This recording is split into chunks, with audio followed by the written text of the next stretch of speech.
Joined now by Maryland head coach Brenda Fries, along with student athletes Kayleen Smichael and Sarah Tabiasu. We'll begin with opening remarks from Coach Fries. Yeah, tremendous win, especially second half. We knew Norfolk State was going to come out and be fearless. They had won 19 straight and hadn't lost a game. We knew Diamond Johnson is a really, really good player. She showed that throughout the entire game. Anticipated the press early. I just thought we came out really tight. You saw that in the first half. We had to kind of work through those jitters, I thought, on both ends of the floor, stop turning the basketball over, which helped us in the second half. But I thought at halftime we were able to kind of reset, take a deep breath, and allow a lot of these kids first time on the big stage to kind of settle in. And I thought our defense controlled things. We were able to get more shots. And, I thought, Sarah carried us for a while. Then we were able to get KK and Shy involved. And that's what we have to have from our guard play if we're going to continue to move through this tournament. Our guards have to show up, and we've got to we're fortunate and good. We found a way to win, but we're going to have to play a much better game come Monday. We'll move on now. If people have questions for Kayleen and or Sarah, we'll start up here in the front.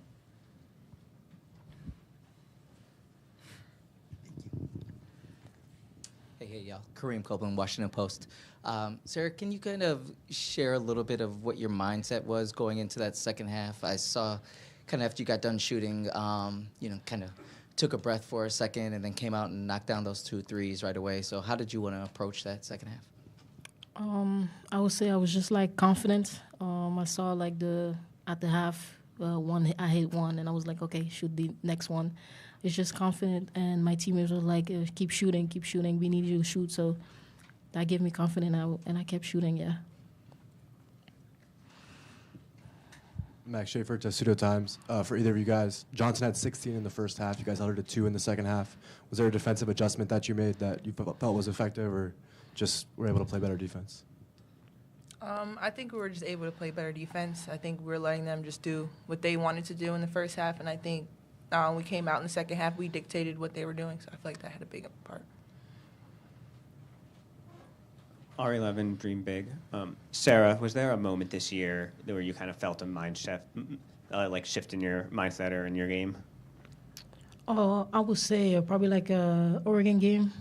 That game, I felt like I was confident, and it just kind of clicked. And sometimes you just got to make an adjustment. I know, it was I was in the A-10, and then I came to Big Ten. It's different. But my teammate was there to give me confidence, and also the coaches, Coach Brenda, she believed in me, and I was just like, okay, just adjust and just play basketball. Sam Cohen, Baltimore Suns. For either of you, it looked like you guys came out in the second half just with so much more juice in the first half. How much do you attribute that to, whether it was resetting, schematics, or anything maybe that was said in particular to kind of help reset you guys at the half? I think one thing we focused on was calming down. I think we started the first half, and a lot of our shots were rushed, or we just weren't moving, we just weren't playing our basketball. So I feel like coming out, we know what they were going to come out in, so I feel like we just adjusted and just played freely.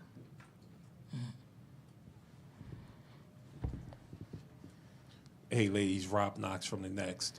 Can you just describe the game? Obviously, it was a typical NCAA tournament game, lots of physicality, lots of talking back and forth, just a typical game, 2 teams just battling. Can you just describe playing in this type of game?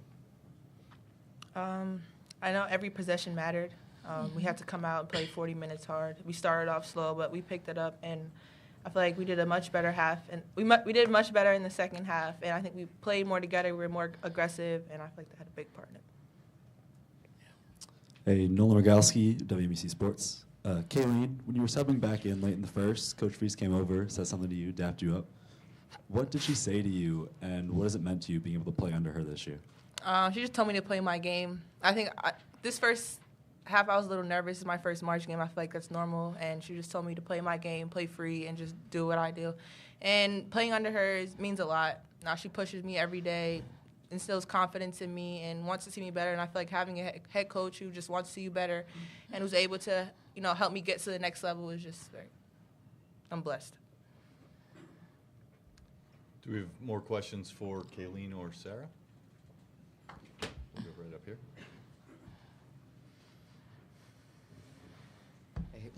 Kareem Copeland, Washington Post. KK, was there a moment where you did kind of calm down and kind of start to feel it, where you could kind of be a little bit more aggressive? Like, kind of, at what point did you kind of feel that, like, all right, you're kind of back to the way that you were playing, that you usually play? I think started the second half. I think the first half I was playing tight and I was rushing a little, not taking the best shots. And I think after I relaxed and calmed down, it just flowed. Do we have anything else for Kayleen or Sarah? If not, I'll let Kayleen and Sarah get going, and congratulations on a great win. Thank you. Thank you. This time we'll have questions for head coach Brenda Fries. Hello, Brenda. Candace Buckner, Washington Post. When Norfolk was coming back in the fourth quarter, they cut the lead to 4 points. You called timeout. Just curious, what was your message in that huddle? Yeah, just, again, trying to settle us down with just great poise and confidence, just understanding that, we wanted great shot selection there.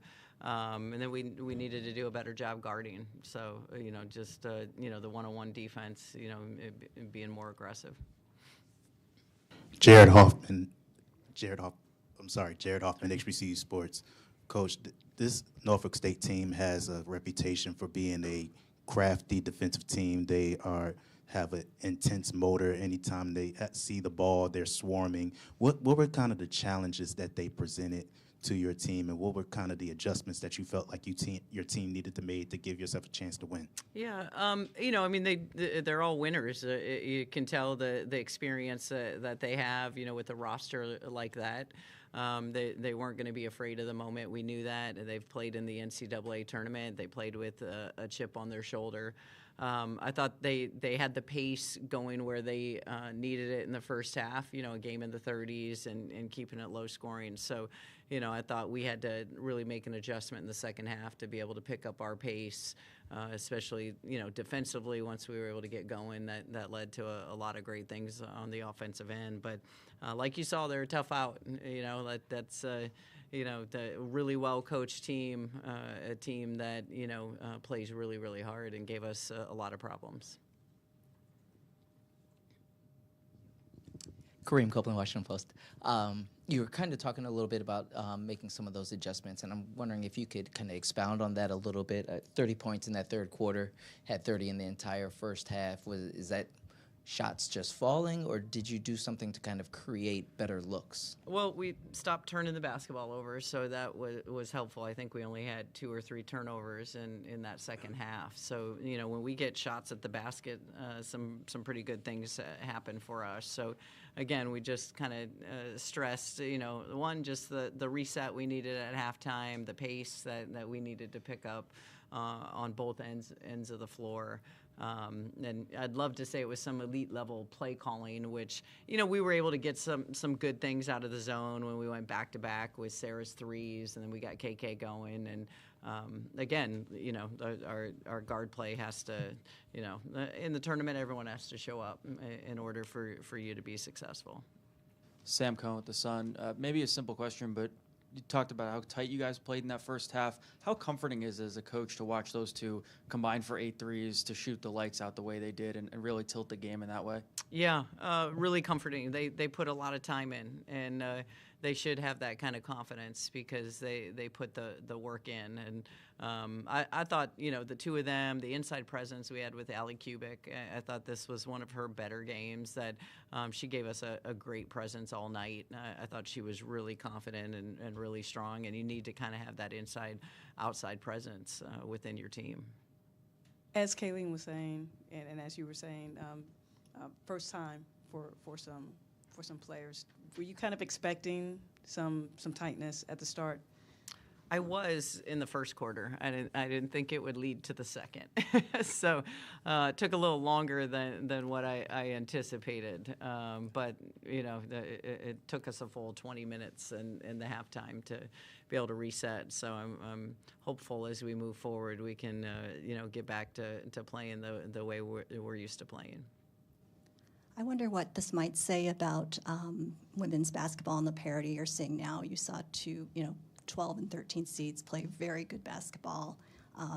What are your thoughts on that? Yeah, I've watched it over the course of the last 4 to 5 years. Your first round games used to be, you knew more than likely it would be easy wins. And that's not the case. Like you're talking about the parity of the game, the transfer portal has changed things where, different players and impact, as well as players that stay in a program like Norfolk State that stay with each other and give you all the, you go down the list of grad seniors and seniors that have experienced rosters, Power 4 players within it. So, this is how it is. Every round you go is going to be extremely difficult, and you've got to come out and play the right way. Coach, hey, Rob Knox, the next.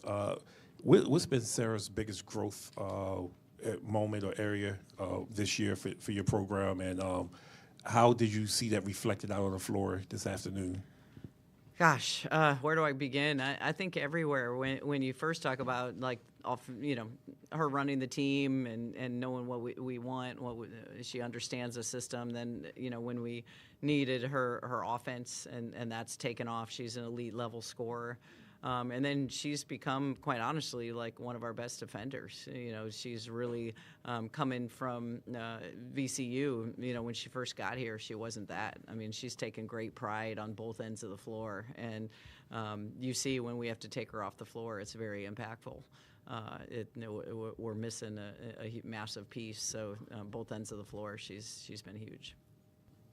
Coach, you have Max Schaefer to Pseudo Times. You have a one-day prep for Alabama now. I know you got to watch them a little bit earlier. Do you have any preliminary thoughts on what's going to be key to that game? Yeah, a really, really strong SEC opponent. Another roster that has nothing but grad seniors and seniors that are experienced, can shoot the three. They're tough. There's a lot of size, both with their 4 guards that they play with, as well as the inside presence that they have. So it's definitely going to take a more connected effort on both ends of the floor. Do we have more questions for Coach Freeze?